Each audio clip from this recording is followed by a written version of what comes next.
Now that we have completed the draw box, before we move forward, I want to give you a super tip.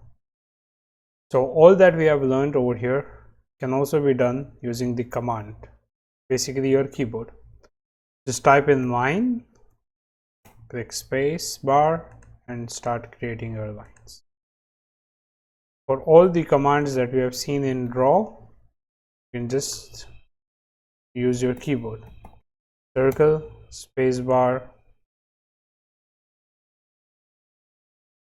arc, space bar. Everything can be used with just the command. For example, ray, instead of that, just type ray, start utilizing it.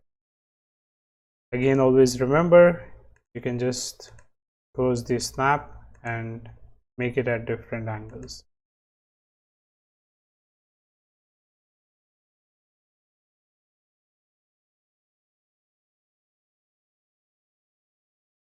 I hope this helps you understand and expedite your work. Once you understand the basic commands and you're familiar with the commands, you can just start typing them, and you don't even need to type the complete word. You just get the options. So this increases the speed of work and can make things more easy for you.